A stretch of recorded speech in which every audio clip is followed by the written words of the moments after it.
오늘의 10분 말씀 역대하 34장 1절부터 13절입니다.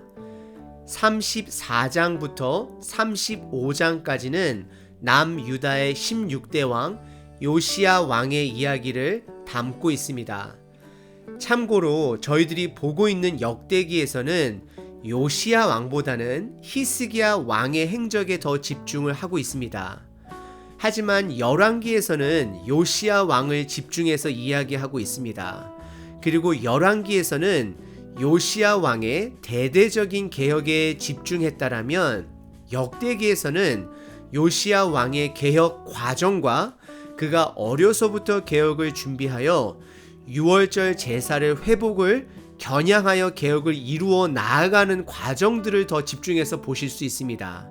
요시야 왕의 아버지 아몬 왕은 짧은 2년을 통치하였고 그 아몬 왕의 아버지이자 요시야의 할아버지 왕은 므낫세 왕으로 악한 왕이었지만 하나님의 계획 가운데 바벨론의 포로로 끌려가 정신을 차리고 하나님께 잘못을 뉘우치고 말년의 삶은 하나님을 찾으며 살았습니다. 혹시 그때 므낫세 할아버지가 손자인 요시야 왕을 말씀으로 교육시킨 것이 아닌가 짐작해 보기도 합니다. 오늘 본문은 요시야 왕이 8세 때 왕권을 시작하여 그가 어린 나이에도 하나하나 개혁을 준비해가는 과정 중 우상 숭배를 척결하고 성전 청소와 보수하는 내용을 담고 있습니다. 본문은 요시야 왕이 8세 때 왕이 되어 26년까지 즉 18년 동안 그의 개혁 과정을 보여주고 있습니다. 본문을 통해 요시야 왕처럼 18년의 계획을 못한다 할지라도 내년 한 해 2021년도 내 삶의 종교 개혁을 한번 계획해 보시면 어떨까요? 성경을 펼쳐 놓으시고 뒤로는 저와 함께 본문을 관찰해 보겠습니다. 요시야 왕의 이야기는 솔로몬 이후 이스라엘이 북과 남으로 분열되었을 때에 북쪽에 있는 북이스라엘 여로보암 왕의 이야기까지 올라갑니다. 북이스라엘 여로보암 왕이 제사장만 할 수 있는 분향을 하려고 했을 때 하나님의 사람으로부터 그의 죄로 인해 다음과 같은 예언을 받게 됩니다. 열왕기상 13장 2절입니다. 하나님의 사람이 제단을 향하여 여호와의 말씀으로 외쳐 이르되 제단아 제단아 여호와께서 이와 같이 말씀하시기를 다윗의 집에 요시야라 이름하는 아들을 낳으리니 그가 내 위에 분향하는 산당 제사장을 내 위에서 제물로 바칠 것이요 또 사람의 뼈를 내 위에서 사르리라 하셨느니라 하고 라고 예언을 하고 있습니다. 하나님께서는 약 300년 전서부터 오늘 본문의 종교 개혁을 계획하셨다라는 것입니다. 하지만 요시야 왕의 종교 개혁도 일시적인 개혁인 것을 저희들은 잘 알고 있습니다. 그런데 왜 어차피 멸망당할 남유다에 하나님께서는 이 일시적인 개혁을 우리들에게 허락하셨고 말씀을 통해 보여주고 계실까요? 그것은 우리에게 예수님의 개혁을 그림자로서 알리기 위함입니다. 예수님의 개혁은 시작되었고 지금도 진행 중입니다. 예수님의 개혁은 그분께서 재림하실 때 완성되는 것입니다. 오늘 요시야의 계획 과정을 통해 예수님의 개혁 과정 또한 함께 견주어 살펴보도록 하겠습니다. 오늘 본문은 크게 두 가지로 나눌 수 있습니다. 첫 번째는 우상을 척결했던 작업과 두 번째는 성전 보수하는 작업 내용입니다. 첫 번째 부분은 1절부터 7절입니다. 1절은 요시야가 왕이 되었을 때 나이가 8세라고 말을 하고 성경에서 가장 빨리 왕이 된 사람은 요아스 왕입니다. 그리고 요아스 왕에게는 고모부이자 제사장 여호야다라는 제사장이 있었는데요. 든든한 후원자로 있었습니다. 하지만 요시야 왕은 성경에서 말하는 후원자는 없었습니다. 하지만 전 개인적으로 성경에서 말하고 있지는 않지만 그에게도 짧은 순간이라 할지라도 하나님께서 붙여주신 말씀의 후원자가 있었을 것이라 생각합니다. 2절에 그가 8세 때에 왕이 되고 31년 동안 남유다를 다스렸다라고 말을 합니다. 그리고 그에 대한 평가는 선한 왕으로 히스기야 왕과 동일하게 다윗의 길로 행했고 하나님 앞에 정직했다라고 성경은 평가합니다. 그리고 3절에 왕위에 있은 지 8년째, 즉 16살 때에 하나님을 비로소 찾았다라고 성경은 말합니다. 아마도 히스기야 왕 때는 율법책이 있었지만 그 아들 므낫세와 또 므낫세의 아들 암몬 왕 때는 율법책을 다 파괴했으므로 말씀을 찾아보기 힘들었을 것입니다. 하지만 누군가의 가르침으로 율법책은 없었지만 하나님을 향한 마음만큼은 어려서부터 요시야 왕은 간직했던 것으로 볼 수 있습니다. 그리고 16세서부터 20세까지 4년 기간 동안 율법책은 없었지만 여러 가지 방법으로 하나님의 말씀을 알아보려고 노력했을 것입니다. 그런 가운데 그가 가장 먼저 할 수 있었던 것은 20세가 되었을 때에 우상들을 척결하는 내용입니다.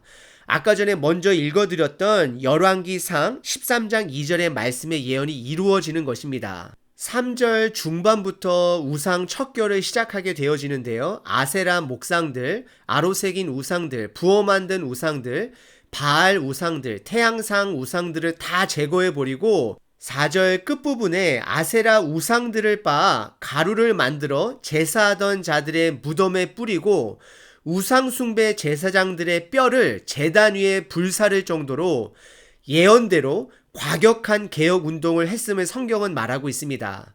그리고 그 개혁한 지역은 남유다뿐만 아니라 6절에 북이스라엘 지역인 므낫세와 에브라임, 시므온, 납달리까지 동일하게 개혁운동을 강행했던 것을 볼 수 있습니다. 그리고 두 번째 부분은 성전 청소와 보수 작업을 시작합니다. 8절부터 13절입니다. 8절에 그가 왕이 된 지 18년, 즉 26세 때에 이스라엘 땅과 성전을 청결하였고 하나님의 성전 보수를 시작하였다라고 말을 합니다. 그리고 9절부터는 헌금을 엄격한 관리를 통해 성전 보수하는 일꾼들에게 나누어 주어 성전 보수를 하는데 총력을 다하게 합니다. 그리고 12절에 그 일꾼들도 성실하게 일했음을 성경은 말하고 감독을 레위 사람 중심으로 세워 성전 보수 작업을 이루어 갔다라고 말을 합니다. 참고로 역대기는 제사장들보다는 레위 사람들의 리더십을 더 두각시키는 것을 볼 수 있습니다. 요시야 왕은 16세에 하나님을 찾기 시작해서 20세에 대대적인 개혁을 시작하였고 26세 때에 성전 청소와 보수 작업을 시작한 것을 볼 수 있습니다. 예수님의 복음 사역도 제자들과 함께 이방 땅인 사마리안 땅에도 예루살렘 땅에도 복음을 전하시고 성전 안에 들어가셔서 직접 성전 안에 장사꾼들을 몰아내시는 모습 또한 보여주고 있습니다. 하지만 오늘 본문은 아니지만 34장 23절에 보시면 훌다라는 선지자가 나옵니다. 이 선지자는 유다에 아직도 우상 숭배하는 것에 대해 책망하는 말씀을 선포하는 것을 보게 되면 요시야 왕의 이러한 적극적인 노력에도 불구하고 성공하지 못한 개혁인 것을 우리는 인정할 수밖에 없습니다. 하지만 다음 본문에서는 율법책을 성전에서 청소 중에 찾게 됩니다. 이것으로 실질적인 개혁 운동이 일어나는 것을 보게 됩니다. 어찌 보면 요시야 왕의 간절한 마음 때문에 하나님께서 그 율법책을 찾도록 인도하신 것일 수도 있습니다. 하지만 더 중요한 것은 결국 말씀 없이는 진정한 개혁이 일어나지 않는다라는 것을 저와 여러분들이 기억하시길 바랍니다. 그래서 말씀이신 예수님께서 직접 그 말씀을 우리에게 삶으로 보여주시고 그 구약의 율법을 설명해 주심으로 율법의 말씀을 완성해 주신 것입니다. 그래서 우리는 우리 개인의 삶을, 우리 공동체를 지금도 개혁할 수 있는 것입니다. 지금 우리들은 팬데믹 상황 가운데 있습니다. 이런 상황은 나를 개혁할 수 있는 귀한 기회인 것을 여러분들 기억하셔야 합니다. 팬데믹 상황이 빨리는 끝나야 하지만 또 다른 각도로 보면 이런 기회는 다시는 오지 않습니다.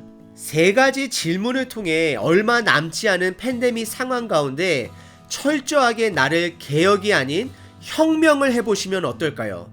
개혁은 위에서 아래로 이루어진다라고 본다면 혁명은 반대로 아래에서 위로로 이루어지는 것입니다. 어찌 보면 예수님은 개혁을 하신 것이 아니라 혁명을 한 것입니다.